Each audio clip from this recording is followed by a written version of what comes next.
Kevin. Oh, il va caniner. Qualité,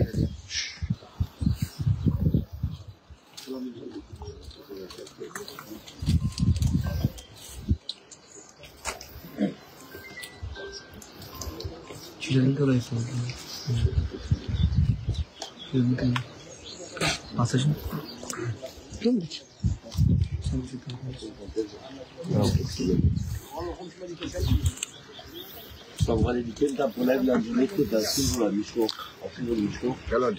Quel partage. Ok. Console tout mélodie, le mauvais parle. Je crois qu'on parle des mamans bénies. Amen. Amen. Dans les explications. On remercie aussi Napa qui met tout son cœur par rapport à l'explication. Aussi Steve. Amen. Allez, on voudrait passer un moment dans le spirituel. Alléluia. On est en français, c'est-à-dire ça les phrases, ils vont comprendre bien la parole de Dieu, le mot de Dieu. Vous l'avez compris depuis ce matin qu'au Polo Éphèse, eh bien, été entouré d'idoles, entouré de commerce, entouré de tout pour l'église d'Éphèse, a pu rester ici des années pour justement leur parler. Je n'ai cessé, nuit et jour, à vous parler des choses de Dieu. Ce stade, parce qu'il voyait le combat des chrétiens, le combat des pasteurs, le combat, eh bien, des petites familles. Justement, dans la parole de Dieu, et on va prier Dieu, dans l'église d'Éphèse, Paul dit à nos Éphésiens 1 au verset 15, c'est pourquoi moi aussi ai entendu parler de votre foi au Seigneur Jésus et de votre amour pour tous les saints, marchez dans l'amour à l'exemple du Christ qui nous a aimés et qui s'est livré lui-même pour nous comme une offrande et un sacrifice de bonne odeur. Alléluia. Et là, on réalise à travers la parole de Dieu que Paul va employer souvent de fois, ayez de l'amour en vous, ayez l'amour de Dieu, marchez dans l'amour. Ils étaient dans la foi, eh bien, ils croyaient en Dieu, ils avaient abandonné les idoles. Mais il leur fallait l'amour de Dieu dans leur cœur. Mais avant de continuer dans le message, j'aimerais qu'on prie le Seigneur. Amen. Alléluia. Amen. Seigneur, on m'a rodé la maroua. Oui, Seigneur. Merci de l'avoir ce privilège que nous avons donné.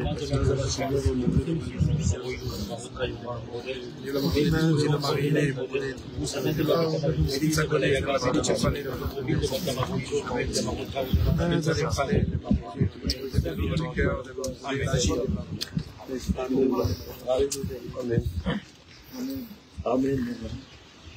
Ça fait d'un savourer. Amen. Amen. Et nous voyons l'amour de serviteur de Dieu. Et cet amour-là, lorsqu'on lit eh bien, les 5 chapitres de livre d'Éphésiens, et l'amour de Dieu à travers la bouche de Paul. Et je réalise ces moments que Paul rappelle aux chrétiens qu'ils devaient aimer Dieu, qu'ils devaient avoir de l'amour les uns pour les autres. Il vient avec un discours pour mettre de l'ordre, il vient avec un discours pour rappeler que donne la paix est celui qui était la vérité. Et là, les chrétiens, ils réalisent et ils accrochent aussi au discours de Paul. Mais il va y arriver un moment où ça va compliquer. Et Paul le sait. Alors on a écouté, il va appeler les anciens, il va leur parler. Faites attention aux loups ravisseurs. Et j'aimerais vous en parler de ces loups ravisseurs. Qui étaient ceux qui ne voulaient pas épargner, eh bien, le troupeau. Et pendant ce discours, je réalise que lorsqu'ils se sont baptisés, et nous on s'est baptisés aussi, nous avons cru en Dieu, nous avons engagé notre foi avec Dieu. Et vous vous rappelez dans le baptême, qu'est-ce qu'on a dit? Est-ce que tu es prêt à suivre Dieu dans les bons et dans les mauvais jours? Et comme on savait qu'il n'y avait pas de mauvais jours, on était des nouveaux, on était convertis, on était heureux. Oui, je le veux, je veux suivre Dieu dans les bons et dans les mauvais jours. Et on le savait qu'une vie chrétienne, elle ne pouvait suivre Dieu que par une vie d'esprit, une vie de foi. Amen. Parce que l'Esprit nous conduit dans toute la vérité. Amen. La Bible dit dans Romains 5 que l'amour de Dieu est répandu dans nos cœurs par le Saint-Esprit. Ça veut dire cet amour pour aimer l'œuvre, cet amour pour aimer Dieu, cet amour pour aimer la parole. Et il n'y avait que le Saint-Esprit qui vous pouvait la déposer dans nos cœurs. Mais malheureusement, pour certains chrétiens, pour certaines personnes, la Bible dit n'attristez pas le Saint-Esprit qui est en vous. Dans un autre verset, il dit, vous empêchez l'œuvre du Saint-Esprit à cause de vos coutumes et vos traditions. Et lorsque j'empêche le Saint-Esprit, lorsque je l'attriste, alors cet amour, parfois, il n'est plus dans mon cœur. Et je vis une vie de routine, une vie où parfois, lorsque j'ai plus l'amour de Dieu, alors je peux aimer les choses du monde. Et la Bible dit ça. N'aimez point le monde, ni les choses qui sont dans le monde. Car celui qui aime le monde, l'amour du Père n'est point en lui. Imaginez-vous la parole, comment qu'elle est forte. L'amour du Père n'est point en lui. Et c'est toujours rappelé dans l'amour, toujours dans l'amour. Et Paul rappelait qu'il fallait aimer Dieu, qu'il fallait marcher pour Dieu. Et lorsque on voit le discours de Paul, alors nous allons voir que Jésus avait vu l'œuvre de Paul. Il avait écouté aussi tous ces messages, puisque c'est Dieu qui lui révélait ces messages. Et j'aimerais bien que Steve puisse lire Apocalypse 2 et au verset 4. Écoutez ce qu'il est dit.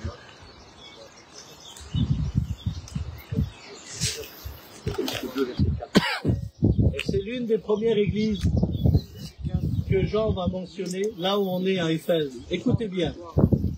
Ce que j'ai contre toi, mon Seigneur, c'est que tu as abandonné ton premier amour. Souviens-toi donc d'où tu es tombé, repens-toi et pratique tes premières œuvres. Sinon, je viendrai à toi et j'ôterai ton chandelier de sa place, à moins que tu ne te repentes. Continue. Tu as pourtant ceci, c'est que tu hais les œuvres des Nicolaïtes, œuvres que je hais aussi. Celui qui a des oreilles entende ce que l'Esprit dit aux églises. À celui qui vaincra, je donnerai à manger de l'arbre de vie, qui est dans le paradis de Dieu. Amen. Tu lis juste le début.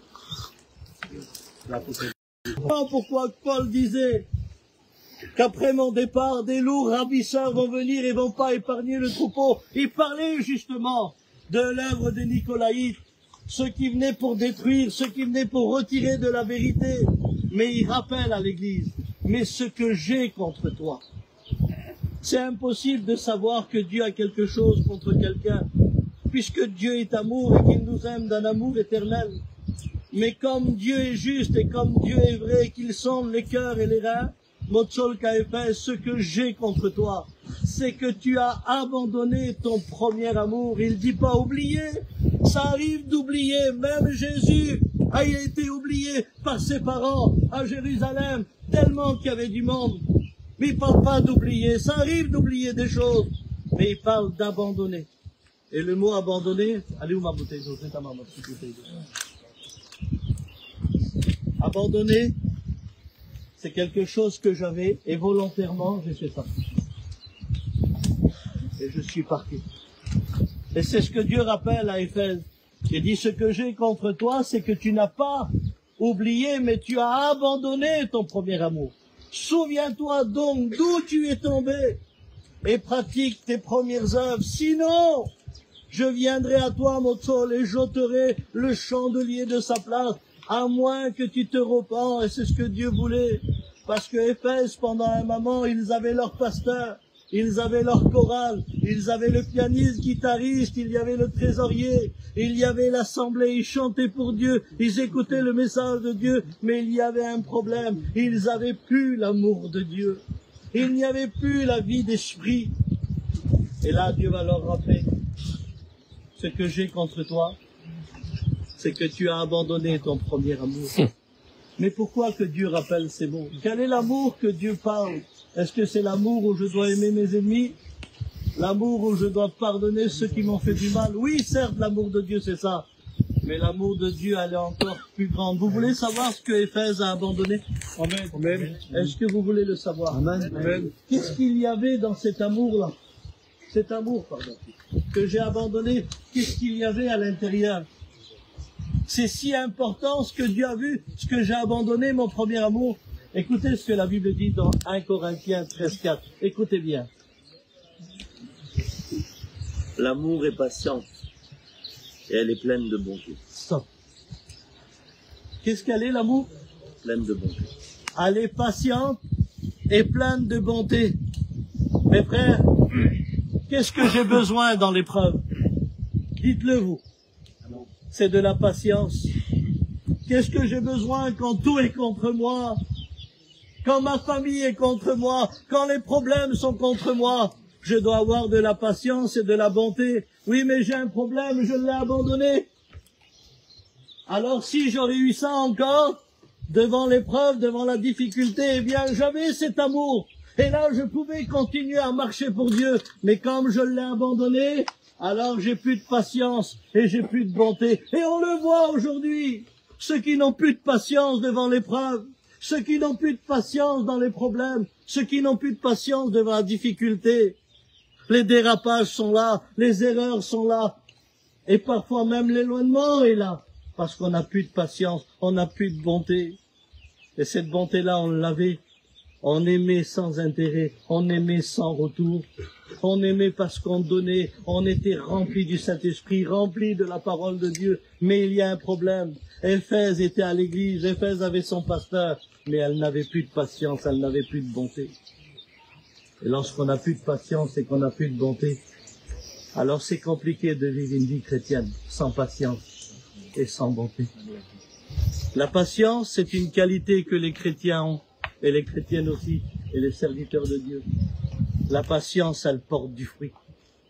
La patience, elle te fait écouter la voix de Dieu. La patience, elle te fait espérer en Dieu. La patience, elle te donne à avoir confiance en Dieu. Les pleins ont perdu la confiance. Plein ont perdu bien cette persévérance aussi. Pourquoi? Parce qu'on n'a plus cet amour dans nos cœurs. Et elle continue. Qu'est-ce qu'elle fait encore, l'amour? L'amour n'est point envieuse. Stop. Vous avez écouté? Ça veut dire que tant que Éphèse avait cet amour, vous avez vu tout le commerce qui l'entourait?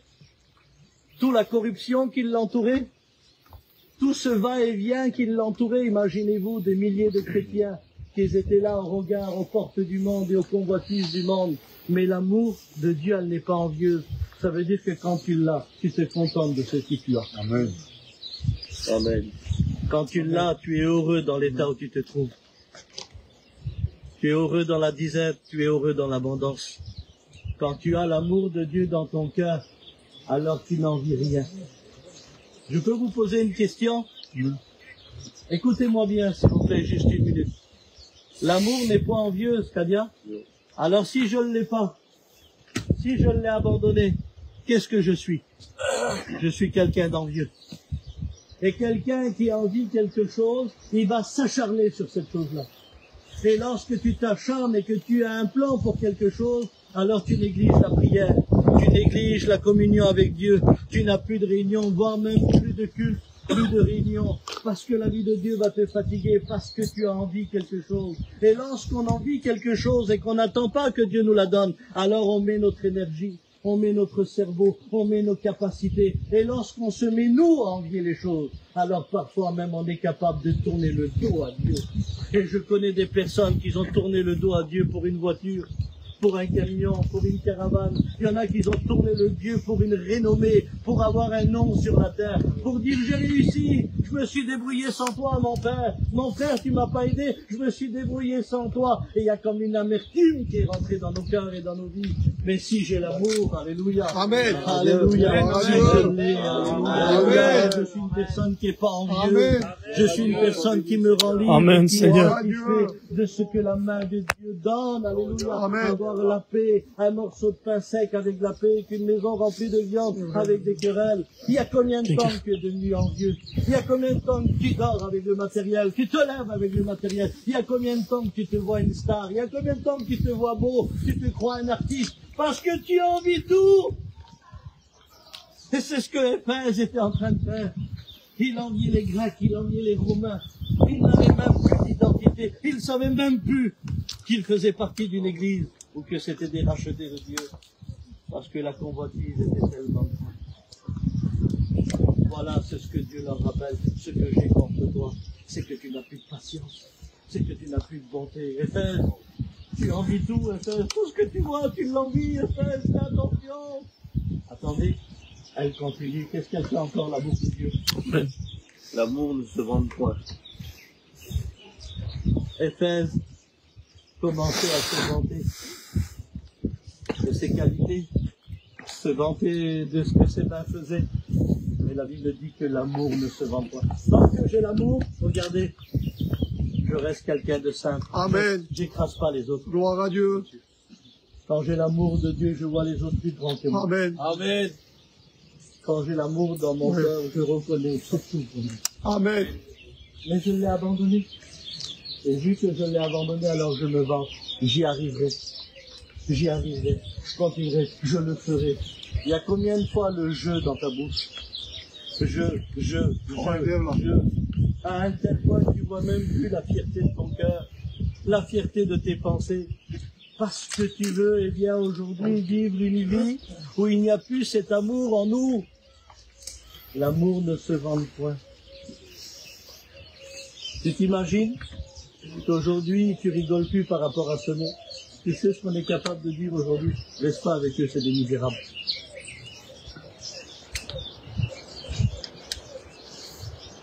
Reste pas avec eux, ils sont pas comme nous. Quand tu avais l'amour de Dieu, tu disais pas c'est bon. Tu avais de la compassion. Amen. Gloire à Dieu. Tu avais de la compassion. Gloire à Dieu. J'aimerais dire un mot de Dieu à chaque fois. Mais voilà, Éphèse a abandonné cet amour. Qu'est-ce qu'elle fait encore, cet amour, Kevin? Elle ne s'enfle point d'orgueil. Imaginez-vous. Imaginez-vous jusqu'à où l'amour elle va. Tant que j'avais cet amour-là, eh bien, je m'enflais pas d'orgueil. Dans la Bible, il y a deux sortes d'orgueil. Il y a gonflé et enflé. Alors enflé, c'est pas de ta faute, on t'a piqué. Et le monde clique souvent de toi. Mais gonflé, c'est moi.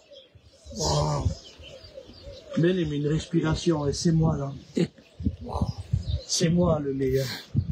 C'est moi que tous les pasteurs remarquent. C'est moi qui compare avec tout le monde. C'est moi que tout le monde connaît. Me gonfle. Mais ça, c'est parce que j'ai plus l'amour. Quand on n'a plus d'amour et quand l'esprit de Saint-Esprit agit, attendez-vous à être gonflé. Seigneur, c'est vérité. Amen. Amen. Mais quand on a l'amour de Dieu, Amen. Gloire à Dieu. on vit une vie humble. Amen. On vit une vie d'humilité. Gloire à Dieu. On vit une vie de sainteté. On recherche les choses simples. On aspire aux choses les meilleures. Alléluia. Parce que je enfle pas ma vie d'orgueil. Vous savez, l'orgueil dans la Bible, c'est pas une gourmette et une chaîne. Hein? C'est pas ça l'orgueil dans la Bible. L'orgueil dans la Bible, c'est un homme qui veut vivre sans Dieu, et qui veut réussir sans Dieu, et qui croit qu'il va y arriver sans Dieu, et sans l'Esprit de Dieu, et sans la parole de Dieu. Marcher comme bon nous semble, c'est de l'orgueil, ça, aux yeux de Dieu.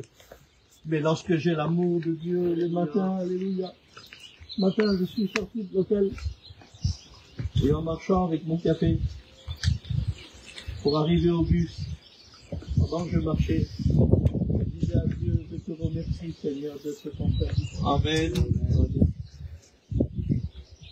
Et quand je suis monté dans le bus, j'ai réalisé le service de Dieu. Amen.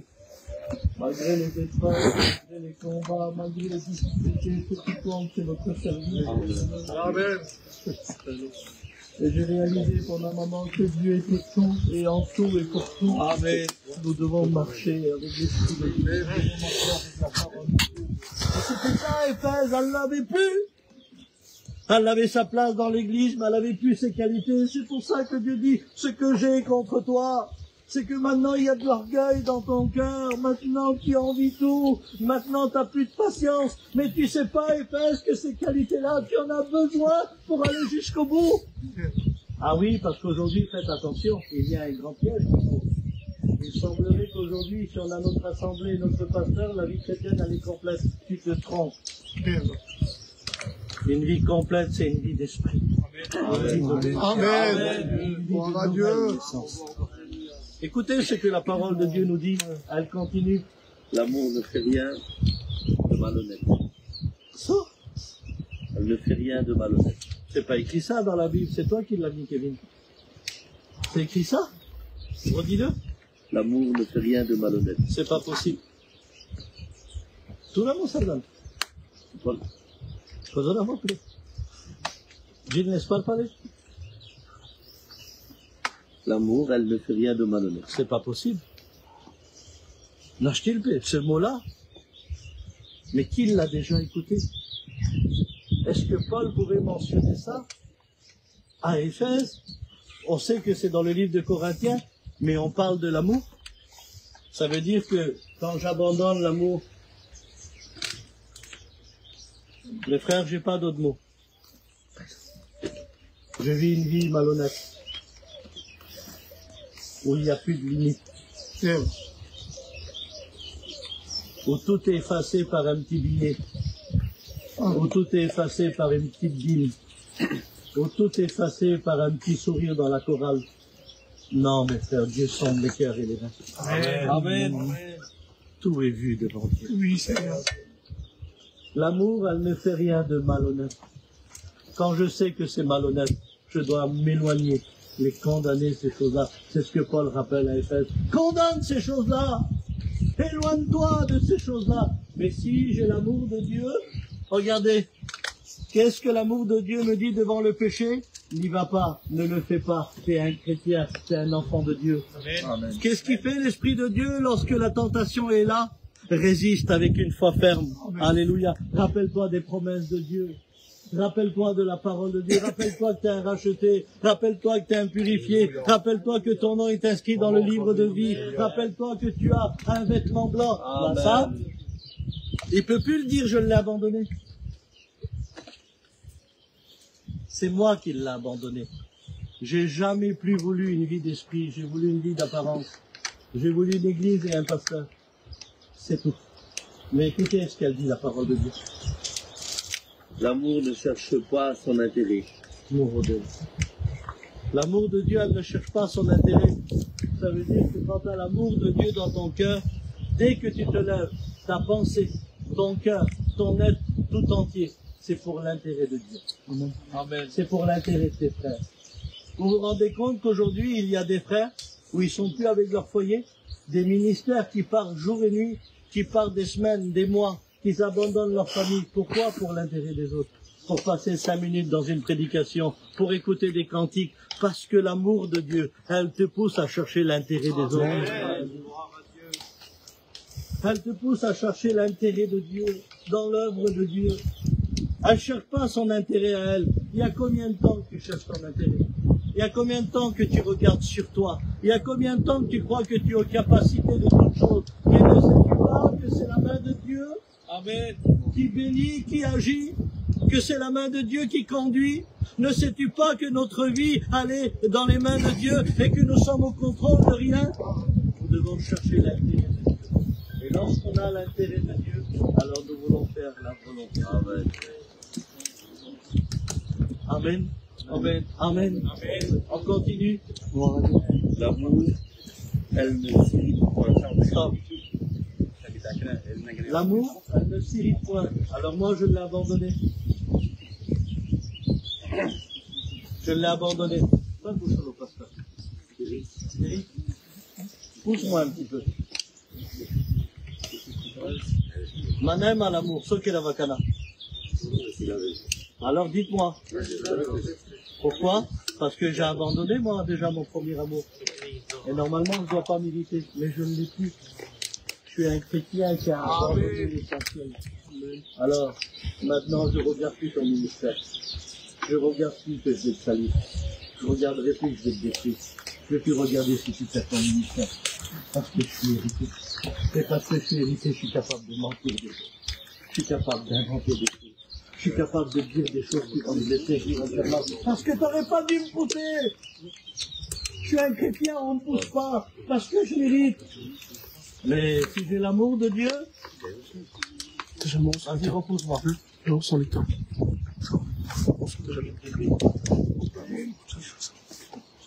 Ouvre mon corps. Je prie pour toi. Amen. Mais ça, je l'ai abandonné.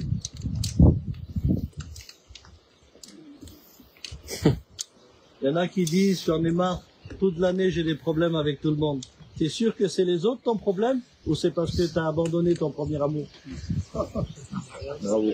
Bon. Parce que si tu aurais encore l'amour, tu aurais supporté tout ce que les autres. Amen. Amen. Elle continue la parole de Dieu à Chonen. L'amour ne soupçonne point le mal. Mon modèle. Redis le mot. L'amour ne soupçonne pas le mal. Avant, quand j'avais de l'amour, je croyais. Déjà.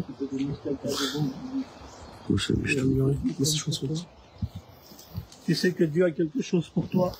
Ne voyais pas le mal. Tu sais que Dieu est rempli d'amour pour toi. Parce que j'avais l'amour de Dieu et j'avais de la compassion. Alors je parlais des gens de la vie de Dieu. Aujourd'hui, regarde, je l'ai abandonné. Et comme je l'ai abandonné, lui, chrétien, Seigneur mon Dieu. Vous voyez pas qu'il est faux? Lui, pasteur, mon Dieu, mon Dieu. Laisse tomber. C'est pas un pasteur. Je soupçonne le mal. Et je me retiens dans les mots. Parce qu'à souvent de reprises, on a essayé de détruire nos foyers. À souvent de reprises, on a essayé de détruire des maisons. Parce qu'on a soupçonné le mal, sans témoin, sans preuve. On a fait mal à des dizaines et des dizaines de foyers. On a fait mal à des familles. On a blessé des familles. Parce qu'on soupçonnait le mal. Et qu'on voyait le mal partout. Oh, quelle importance que Eiffel devait reprendre son premier amour. Quelle importance Eiffel de reprendre son premier amour. Quelle importance. Elle continue. L'amour ne se réjouit pas de l'injustice. Stop.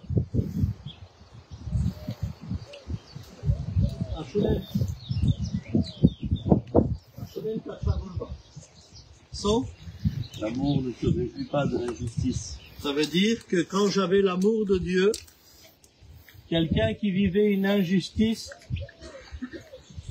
j'étais pas d'accord parce que Dieu est juste. Parce que Dieu est vrai. Parce que heureux ceux qui ont faim et soif de la justice, car ils seront justifiés. Mais maintenant, j'ai plus cet amour à Sholem. Jacques-Evin, Sopeleux. Mais elle se réjouit de la vérité. De la vérité. Gloire à Dieu. Nas, tu m'as fait quelque chose il y a un petit mois. Tu m'as mal parlé. Et puis j'ai rien dit. Mais j'avais plus l'amour de Dieu. Mais j'ai écouté qu'on est rentré chez toi et qu'on t'a tabassé dans les coups à toi et toute ta famille. Eh ben, je me suis réjoui. J'étais heureux de savoir qu'on t'a fait du mal. J'étais heureux de savoir qu'on t'a blessé, qu'on t'a humilié. J'étais heureux de savoir que t'as pleuré avec ta femme et tes enfants. J'étais heureux. J'étais heureux de l'injustice. J'étais heureux de ce que tu as subi. J'étais heureux de ce qu'on t'a fait. Et voilà ce qui se passe lorsqu'on n'a plus l'amour de Dieu. On est heureux de l'injustice, mais on ne doit pas être heureux de l'injustice. On doit prier pour ceux qui sont dans la persécution. Prier pour ceux qui sont dans les problèmes, mais on se réjouit de l'injustice. Et ça, devant Dieu, Dieu n'est pas d'accord. Elle continue la parole de Dieu. Écoutez, L'amour, elle excuse tout. sans Ashunem, qu'est-ce qu'elle fait l'amour? Elle excuse tout. Pas possible. Ça veut dire que quand j'avais l'amour de Dieu dans mon cœur, je faisais quoi?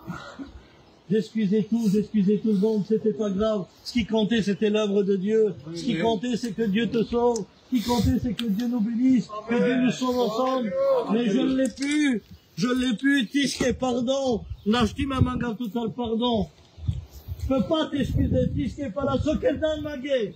Makodonaya marobayo. Manaima, kamimo, tisque. Manaima. Donc je peux pas t'excuser. Seigneur. Amen. Justement, il va le rappeler à Eiffel. Ayez de la bonté les uns envers les autres. On peut excuser quelqu'un même s'il s'est trompé, oui, quand on a l'amour de Dieu. Même si c'est un mot fort, l'amour de Dieu, elle nous donne à excuser. Ashunen, qu'est-ce qu'elle fait encore? Elle croit tout. Pas possible. Avant, quand je l'avais, je croyais à tout. Les prophéties, les révélations, la parole de Dieu. J'avais de l'espérance. Je croyais que Dieu allait faire quelque chose pour ma vie. Je l'ai abandonné. Taïzon, fais-moi que Dieu m'aime.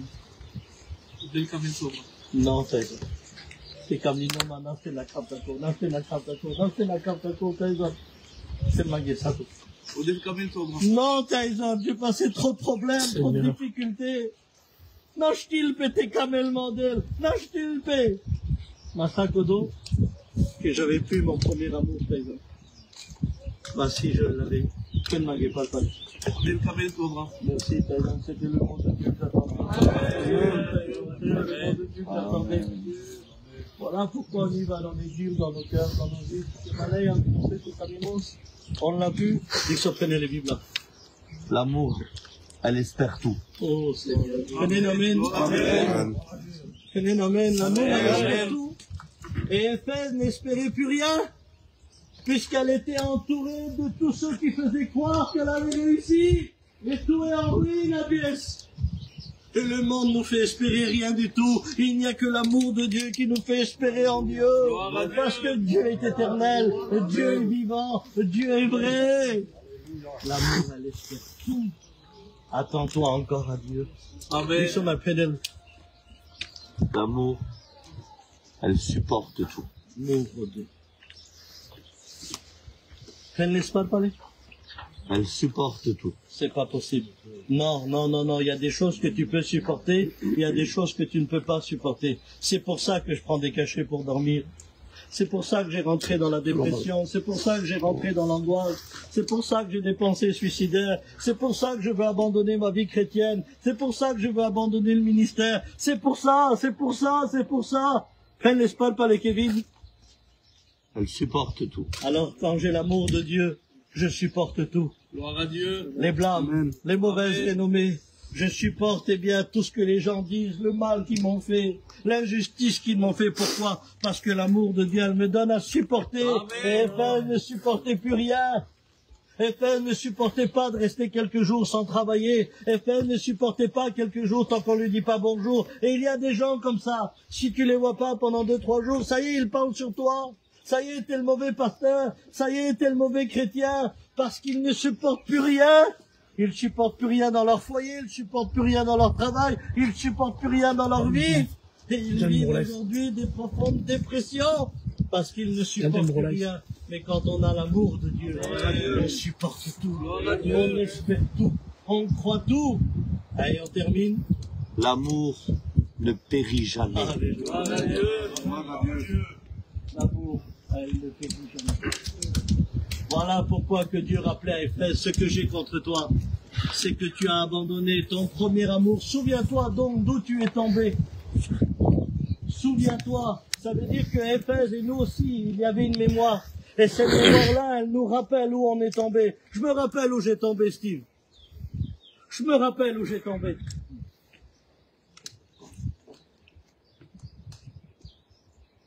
J'ai tombé quand t'as pas voulu me défendre. Et que tu m'as laissé tout seul. Et que j'espérais dès que tu sois là à côté de moi et que tu parles avec moi. Mais parce que tu ne l'as pas fait, je me rappelle, j'ai eu de la haine sur toi, Steve. J'ai eu de la colère sur toi, Steve. Et cette colère-là, elle a empêché le Saint-Esprit de déverser l'amour de Dieu dans mon cœur. Cette haine et cette amertume-là, Steve, elle m'a empêché d'obéir à la voix de Dieu. Alors je me rappelle où j'ai tombé. Et chacun d'entre vous, vous vous rappelez où c'est que vous êtes tombé. Rappelle-toi d'où tu es tombé. Pratique tes premières œuvres. Sinon, mon chose, je viendrai et j'ôterai le chandelier de sa place. Mes frères, pardon, je crie, Naz, excuse-moi. Hein. Vous savez pourquoi que tout est en ruine par rapport aux églises et par rapport aux monuments? Je parle pas des chrétiens. Et qu'il ne reste plus rien. J'en ai parlé avec Steve, parce que Dieu est venu ôter son chandelier. Et voilà pourquoi vous voyez des ruines. On est beau aujourd'hui. Mais si Dieu retire son chandelier, on sera que des ruines. Des chantiers abandonnés. Des foyers malheureux. Des gens participant à l'église, mais malheureux. Parce qu'il viendra prendre son chandelier.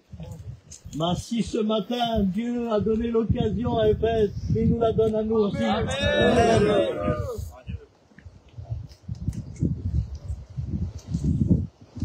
Ce que j'ai contre toi, c'est que tu as abandonné ton premier amour. Souviens-toi donc d'où tu es tombé. Pratique tes premières œuvres. Dans la simplicité. Il y en a qui croient qu'il faut se repentir simplement quand on a péché. Oui, c'est le point capital pour revenir à Dieu. Mais on peut demander pardon à Dieu même pour avoir abandonné son amour. Parce que je l'ai abandonné. Bonne Pamela Dieu ce matin. Qui voudrait reprendre l'amour de Dieu dans sa vie, dans son monde? Vas-y, Chauvin, mets ta main. Alléluia. Amen. Amen. Amen. Alors venez, on va prier ensemble. Amen. Amen. Amen. Alléluia. On va prier le Seigneur.